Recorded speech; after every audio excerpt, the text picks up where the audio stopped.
2025 সালে এসে আবারও কিয়ামতের নতুন আলামত প্রকাশ পেল, যা আমাদের প্রিয় নবী হযরত মুহাম্মদ সাল্লাল্লাহু আলাইহি ওয়াসাল্লাম আরো 1400 বছর আগে বলে গিয়েছেন। প্রিয় নবী হযরত মুহাম্মদ সাল্লাল্লাহু আলাইহি ওয়াসাল্লামের একটা কথাও যে মিথ্যা নয় তা খুব ভালোভাবে পশ্চিমা বিজ্ঞানীরা প্রমাণ করেছে। প্রিয় নবী আজ থেকে আরো 1400 বছর আগে বলেছেন, পৃথিবীতে 10টি বড় কিয়ামতের আলামত প্রকাশ না হওয়া পর্যন্ত পৃথিবীতে কিয়ামত সংঘটিত হবে না। কি সেই আলামত যা নিয়ে রীতিমতো চিন্তায় পড়েছে পুরো বিশ্বের বিজ্ঞানীরা? আপনি যদি একজন মুসলিম হয়ে থাকেন তবে ভুলেও ভিডিওটি এড়িয়ে যাবেন না, কারণ আমরা আজকে আপনাদের জানাতে চলেছি প্রকাশিত হওয়া সেই কিয়ামতের আলামত সম্পর্কে। আর আপনি যদি আমাদের প্রিয় নবী হযরত মুহাম্মদ সাল্লাল্লাহু আলাইহি ওয়াসাল্লামকে ভালোবেসে থাকেন তবে অবশ্যই কমেন্ট বক্সে আলহামদুলিল্লাহ কমেন্ট করবেন, আর ভিডিওটি শেয়ার করে দিতে ভুলবেন না, কারণ আপনার একটি শেয়ারে আরো অনেক মুসলিম ভাই ও বোনেরা কিয়ামতের এই আলামত সম্পর্কে জানার সুযোগ পাবে। তো চলুন বেশি কথা না বলে শুরু করা যাক আজকের এই ভিডিও। হাদিসে বর্ণিত আছে, কিয়ামত সংঘটিত হওয়ার পূর্বে পুরো পৃথিবী থেকে পবিত্র আল কোরআন উঠিয়ে নেওয়া হবে।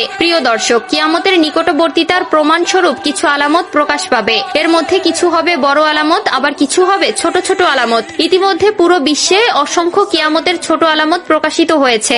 যেমন হাদিসে বর্ণিত আছে, আরবের বেদুইনরা অর্ধ উলঙ্গ অবস্থায় থাকবে, তবে তারা বড় বড় দালান কোঠা নির্মাণের প্রতিযোগিতায় নেমে পড়বে, এমনকি তাদের পায়ে জুতাও থাকবে না। বর্তমানে 2025 সালে কিয়ামতের নতুন যে আলামত প্রকাশ পেয়েছে তা হলো কিয়ামতের আগে পবিত্র আল কোরআন থেকে সকল অক্ষর উঠিয়ে নেওয়া হবে। ইতিমধ্যে এমনই কিছু তথ্য প্রকাশ পেয়েছে।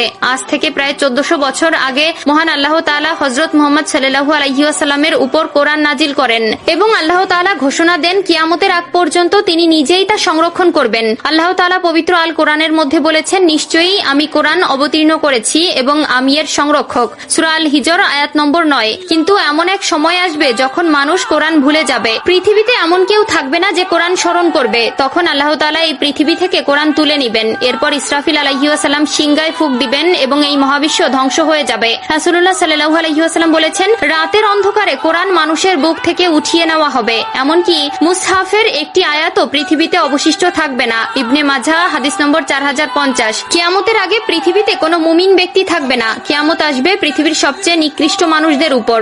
আনাস ইবনে মালিক রাদিয়াল্লাহু তাআলা আনহু থেকে বর্ণিত, রাসূলুল্লাহ সাল্লাল্লাহু আলাইহি ওয়াসাল্লাম বলেছেন, কিয়ামত ততক্ষণ শুরু হবে না যতক্ষণ না এই পৃথিবীতে এমন কেউ অবশিষ্ট থাকবে না যে বলবে আল্লাহ আল্লাহ। সহিহ মুসলিম।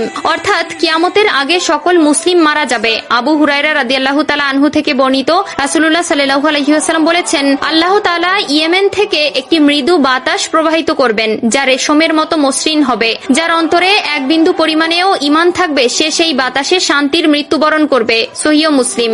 এরপর আল্লাহ তাআলা কোরআন পৃথিবী থেকে উঠিয়ে নিবেন এবং মানুষের অন্তর থেকে পৃথিবীর সব মুদ্রিত কোরআনের পাতা থেকে সব অক্ষর উঠে যাবে। যারা একসময় কোরআনের সূরা বা কিছু অংশ জানতো কিন্তু